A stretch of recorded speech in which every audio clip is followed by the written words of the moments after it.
Assalamualaikum warahmatullahi wabarakatuh. Perkenalkan, nama saya Isti Handayani dari kelas 1A Prodi Pendidikan Bahasa dan Sastra Indonesia. Dalam video ini, saya akan mempresentasikan mengenai pembicara ideal. Dari sumber-sumber yang sudah saya baca, ada beberapa ciri-ciri mengenai pembicara ideal. Dan salah satu pembicara ideal menurut saya adalah Fuad Naim. Ya, beliau merupakan penulis buku Pernah Tenggelam dan salah satu trainer dari Yuk Ngaji.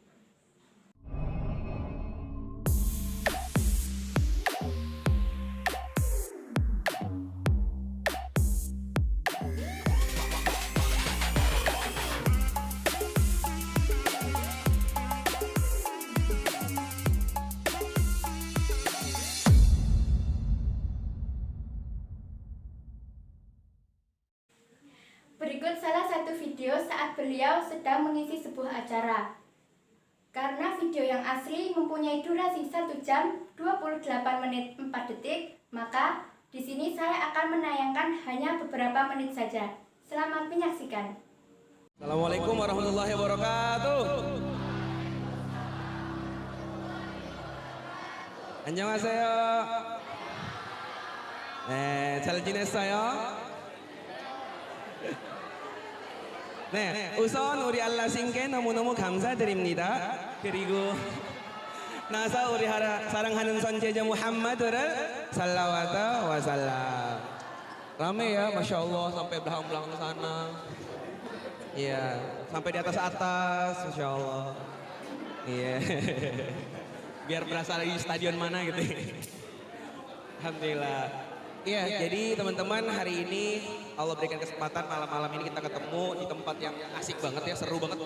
Ini barusan kayaknya ngadain kajian seasik ini gitu. Biasanya ngisi itu di masjid, ya di aula gitu. Ini di kafe, Masya Allah. Baik, hari ini kita akan bahas sesuatu hal yang menarik tentang Korea, tapi sebelumnya kita kenalan dulu. Siapa di sini yang baru ketemu saya hari ini? Banyak, baru pertama kali ketemu. Oh, kirain. Oh banyak ya. Alhamdulillah kalau gitu. Yang gak kenal sebelumnya, maksudnya gak tahu di IG juga gak tahu, cuman kayak ada yang ngajak aja ke sini, ada gak? Oh ada ya. Berarti kayaknya di kepala dia saya tuh kayak, ini siapa orang? Oh ada ya. Iya. Kenalan dulu ya kalau gitu ya. Perkenalkan nama saya Fuad Naim. Mungkin bagi teman-teman yang tadi sudah dengar penjelasan dari teman-teman MC ya tentang program Ngefast, ya saya salah satu trainer di sana. Cuman mohon maaf hari ini kita memang saya udah request di posternya atau mungkin di broadcastnya, tolong jangan bawa embel-embel ustadz gitu ya. Karena nggak asik banget. Karena hari ini saya nggak mau ngomong sebagai seorang trainer. Nanti di kelas lah kalau mau jadi trainer ya.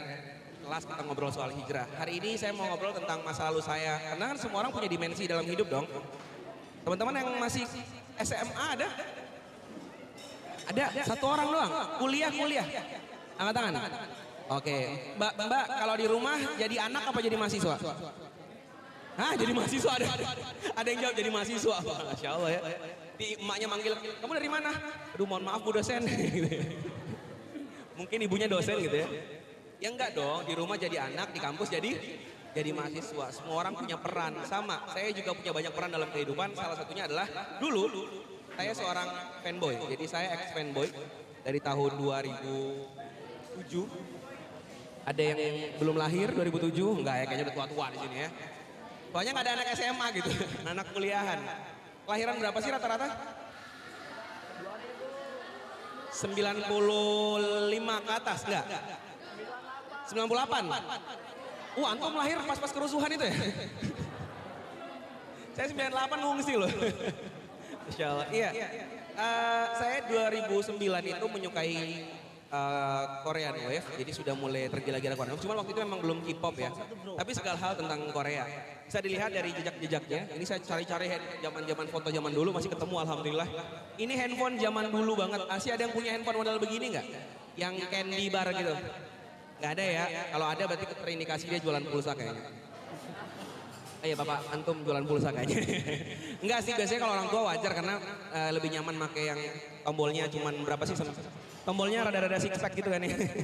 Ya begitu doang gitu. Iya, dulu handphone saya mereknya Samsung. Emang nggak kepengen pakai merek lain. Jadi pokoknya di zaman itu orang rame-rame pakai Nokia, semuanya gue nggak mau ikutan. Harus Samsung atau LG. Ketika musim-musim orang mobilnya Honda, oh nggak mau. Harus Hyundai atau Kia. Magic Jar harus Yongma. Pokoknya semua hal harus tentang Korea. Bahkan lagi musim ya, dulu tuh kalau pakai media player itu pada pakai media player klasik. Oh ya? Antum pakai player apa di laptop? VLC ya, paling sekarang VLC ya atau MPC gitu kan ya.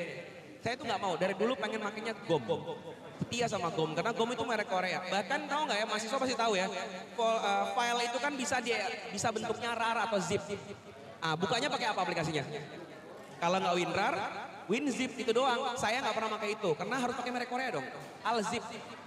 Segitunya, pokoknya semua hal tentang Korea. Bahkan lu nggak bisa buka laptop gua karena foldernya bahasa Korea. Iya, dan ini catatan kuliah saya. Ada yang bisa baca Hangul? Satu orang, dua orang. Ini K-popers bukan sih? Bisa ya, Alhamdulillah. Iya, dulu kalau kuliah nyatetnya begini, sengaja biar teman-teman nggak minjem ya. Ya iyalah, pilihan lu adalah masuk kampus atau nggak usah sama sekali gitu. Enak aja nggak masuk terus pinjam catatannya. Iya, dulu catatannya kayak begini. Iya, rada-rada cendol gitu ya. Suka banget sama Korea. Nah teman-teman, saya kan punya masa lalu sebagai seorang filmmaker. Dulu saya nggak gelisah sih waktu jadi filmmaker karena saya tahu bahwa kalaupun saya hijrah, ilmu perfilman 10 tahun terakhir itu bisa dipakai. Nggak usah dihilangin ya dong. Bisa nyuting, terus hijrah, ilmu nyutingnya bisa dipakai nggak? Bisa ngedesain, hijrah, ilmu desainnya bisa dipakai nggak? Nah tapi saya bingung, saya kan fanboy. Selama 10 tahun terakhir, terus hijrah itu dibawa kemana fanboynya? Apakah dihilangkan begitu saja, dan itu yang saya lakukan dulu. Saya hapus semua dari kehidupan saya, bahkan teman-teman Yung Aji dulu nggak ada yang tahu saya suka Korea. Sampai kemudian Allah buka jalan, sekitar setahun 2 tahun lalu, ada obrolan di antara teman-teman Yung Aji. Bro, gue pusing nih lihat akhwat-akhwat di Yung Aji. Mereka tuh udah berhijab, udah ngaji, tapi masih suka nonton Korea. Terus saya bilang, saya juga suka Korea loh dulu. Serius? Akhirnya terbongkar semua aib-aib saya ya.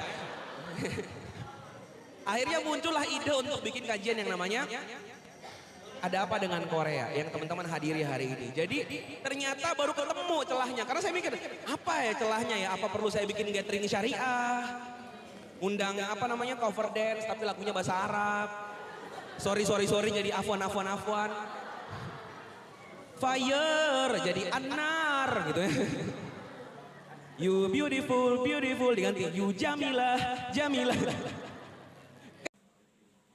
Baik, setelah kita melihat cuplikan video, kita dapat menganalisis ciri-ciri pembicara ideal. Yang pertama, berencana. Pembicara yang baik sudah memilih topik serta mengkaji topik tersebut dan membuat kerangka dan upaya-upaya untuk meyakinkan pendengar. Yang kedua, dapat memilih topik. Pembicara tersebut memilih topik yang sangat menarik, yaitu topik mengenai Korea. Karena kebanyakan sekarang remaja-remaja menyukai kebudayaan Korea, dari K-pop maupun K-drama. Yang ketiga, berkemampuan linguistik ataupun non-linguistik. Itu terlihat saat pembicara membawakan acara dengan menggunakan bahasa Korea. Yang keempat, mengetahui situasi. Pembicara dapat mengidentifikasi ruangan, waktu maupun suasana dalam acara. Yang kelima, tujuan yang jelas.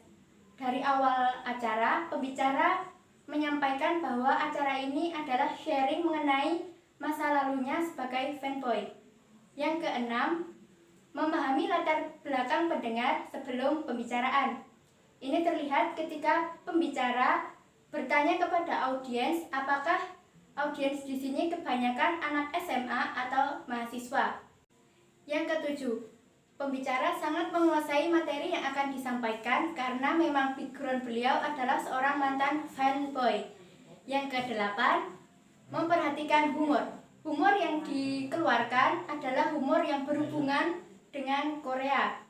Yang kesembilan adalah kontak dengan pendengar. Kontak ini dapat terlihat ketika pembicara menanyakan kepada audiens apakah di sini ada yang bisa membaca Hangul.